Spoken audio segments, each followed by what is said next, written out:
Esperanza, vida para todas las naciones, recuperando el diseño original, presenta al maestro Mario Barroso con Semillas de Vida.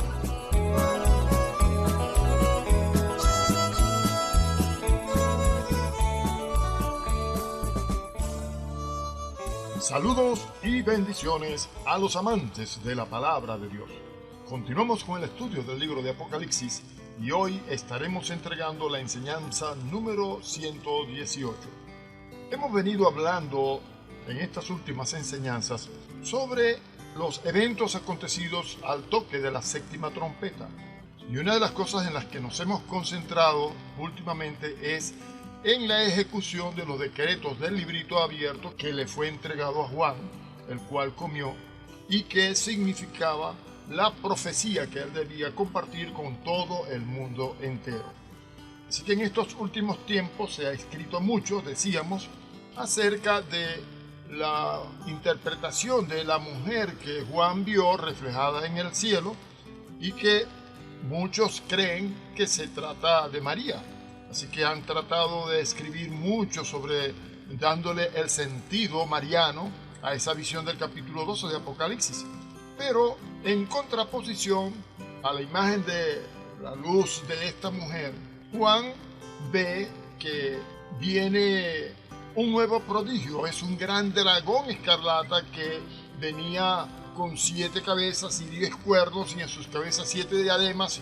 Y de esto estuvimos hablando, que se trata del poder que él ejerce en el mundo a través de reyes, de gente que tiene autoridad. Y que el motivo de este dragón es perseguir a la mujer.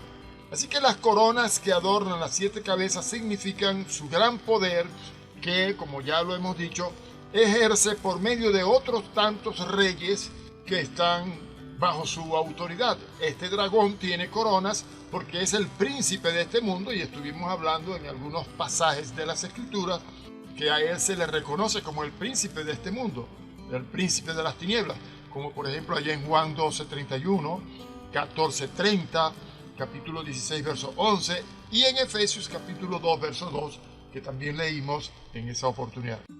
La historia de la humanidad está sembrada de hechos y sucesos que manifiestan bien claramente la lucha entablada desde el principio entre el bien y el mal.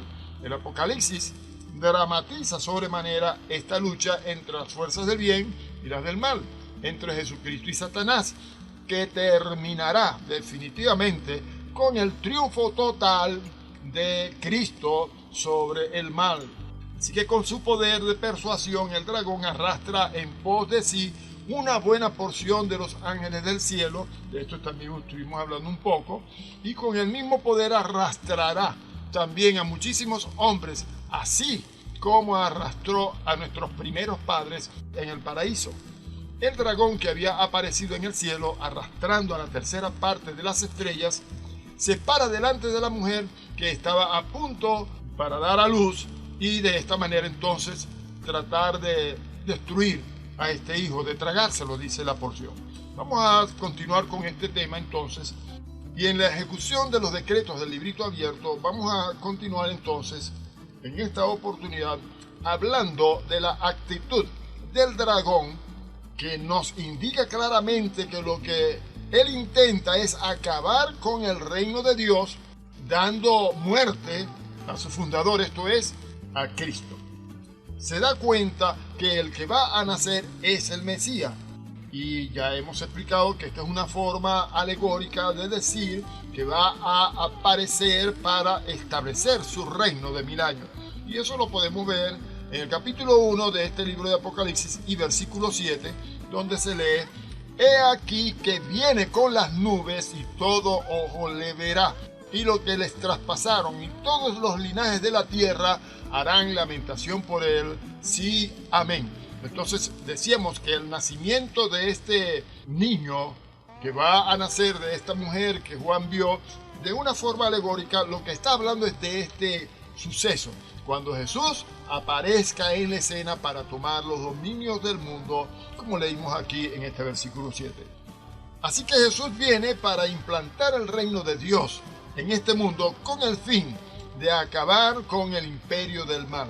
La historia del Evangelio nos muestra con toda claridad cómo el demonio atentó desde el principio contra la vida de Jesús y se esforzó por deshacer su obra. Sin embargo, podemos ir mucho más allá.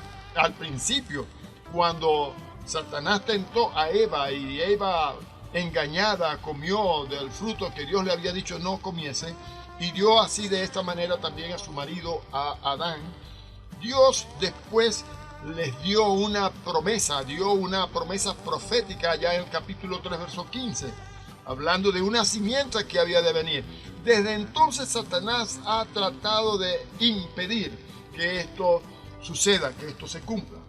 A la inspiración diabólica obedecían los intentos de Herodes para dar muerte a Jesús recién nacido, y especialmente en las tentaciones del desierto, con el propósito de anular la misión mesiánica que él había traído a este mundo. Vamos a ver allí en Mateo capítulo 2, versículo 16, que usted puede compararlo con lo que leemos también en Lucas 4, 1 al 13, que no vamos a leer, pero en este versículo 16 del capítulo 2 de Mateo dice: Herodes entonces, cuando se vio burlado por los magos, se enojó mucho y mandó matar a todos los niños menores de 2 años que había en Belén y en todos sus alrededores, conforme al tiempo que había inquirido de los magos.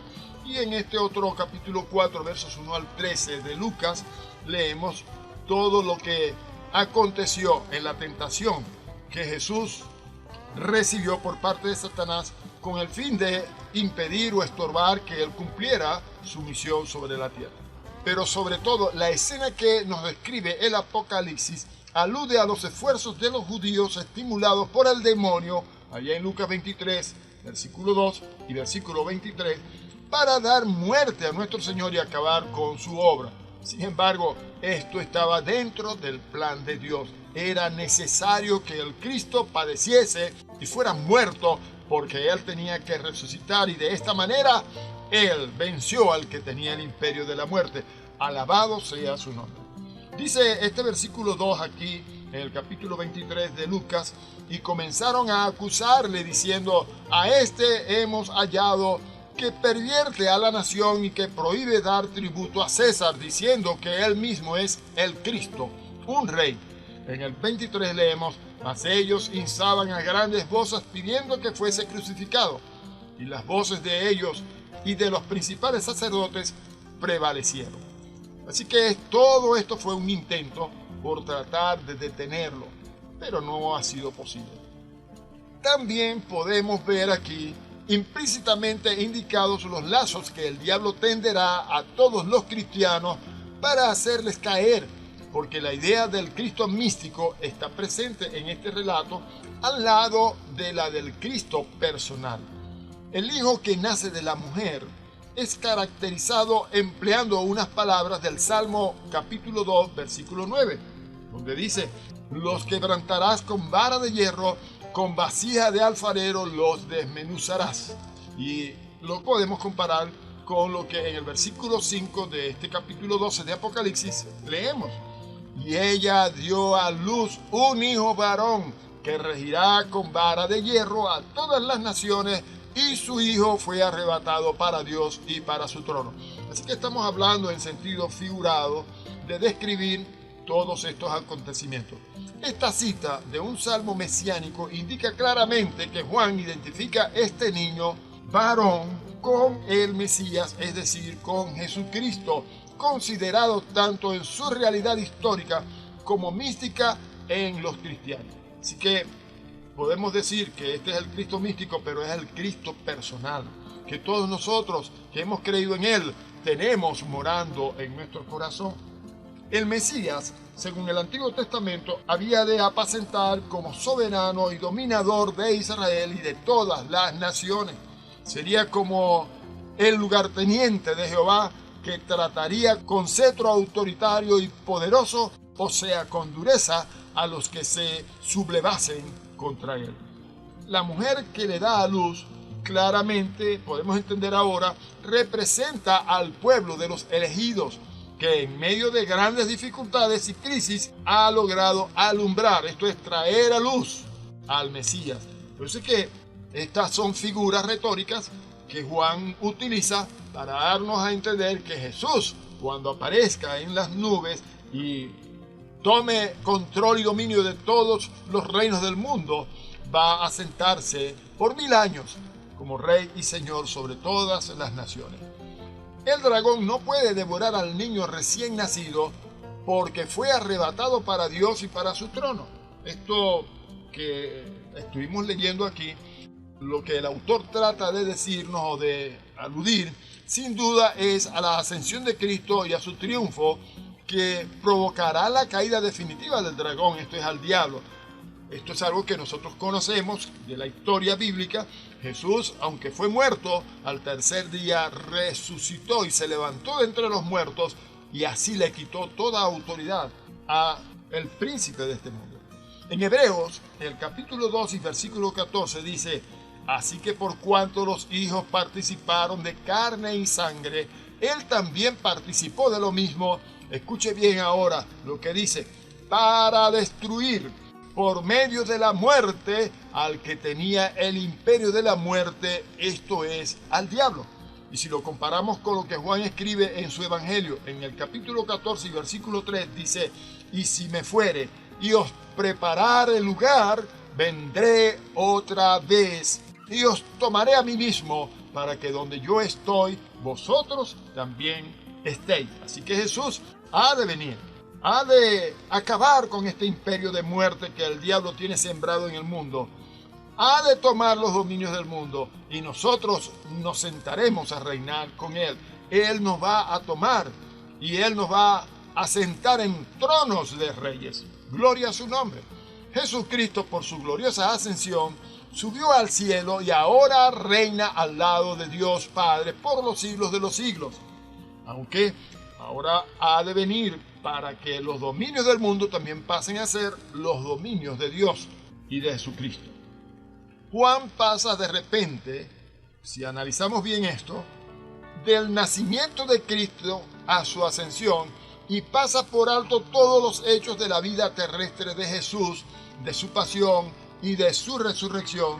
Y esto no significa que desconozca esos hechos a los cuales alude en el versículo 11 que ya hemos leído. Que dicen: y ellos le han vencido por medio de la sangre del Cordero y de la palabra del testimonio de ellos, y menospreciaron sus vidas hasta la muerte. Y en todo el Apocalipsis nosotros podemos encontrar que se pretende mostrar la impotencia de Satanás ante el poder omnipotente de Dios y de su Hijo Jesucristo.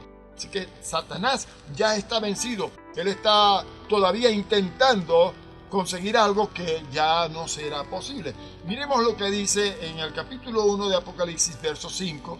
Luego vamos a leer el 18, el capítulo 2, verso 8. Y luego en el capítulo 5 vamos a leer también algunos versículos.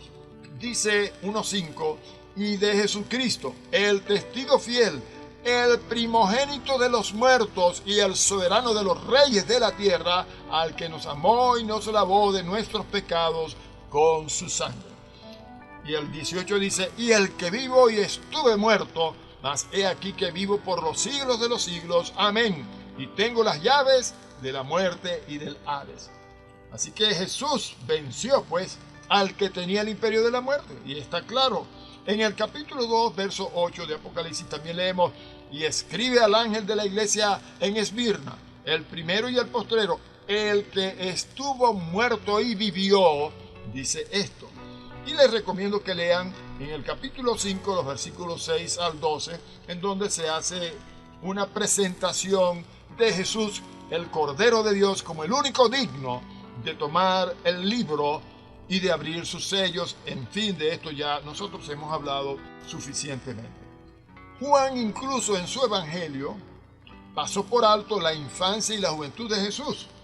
Lo que aquí interesa al autor sagrado es la continuación de la lucha entre el dragón y el niño que había de nacer, que es una representación para sus seguidores.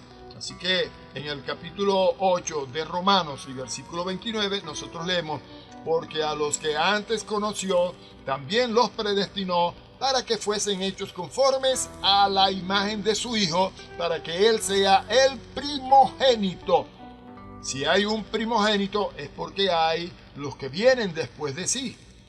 Dice el primogénito entre muchos hermanos, y yo pudiera decirles aquí que si Él es el primogénito entre muchos hermanos, los muchos hermanos también serían como Él. A nosotros nos dice la palabra que aquel día tendremos el cuerpo de la gloria suya. Vamos a comparar esto con lo que leemos en Colosenses en el capítulo 1 y versículo 15. Él es la imagen del Dios invisible, el primogénito de toda creación. El primogénito de toda creación significa de todos los nacidos de nuevo, de todos los que han nacido gracias a Él. Estos son los seguidores que habían de seguir su misma suerte, dolorosa primero, pero gloriosa después, allá en aquellos tiempos de Apocalipsis, en los días de la tribulación. Así que Jesucristo es el capitán que dirige los escuadrones de sus seguidores contra las fuerzas de Satanás. La lucha continuará mientras dure este mundo, pero el dragón se verá impotente para resistir el ímpetu del ejército celestial. Dará rienda suelta a su rabia, como lo hace en nuestro pasaje ante su impotencia frente a Jesucristo y a la mujer que lo ha engendrado. El establecimiento de la mujer, o sea, el reino de Jesucristo, en este mundo exaspera a Satanás, que se da a perseguirla por todos los medios a su alcance. La mujer tuvo que huir al desierto para librarse de los ataques del dragón, como leemos en el versículo 6 del capítulo 12 de este mismo libro de Apocalipsis, que dice: y la mujer huyó al desierto, donde tiene lugar preparado por Dios, para que allí la sustenten por 1260 días. Y esto es una anticipación de la huida, de la cual se volverá a hablar en los versículos 13 al 17, que tocaremos en la próxima enseñanza, puesto que aquí no nos dará tiempo. Pero les invito a que lean este pasaje del capítulo 12, versículos 13 al 17, porque de ello vamos a hablar ahora en la próxima enseñanza. Dios les bendiga, hermanos.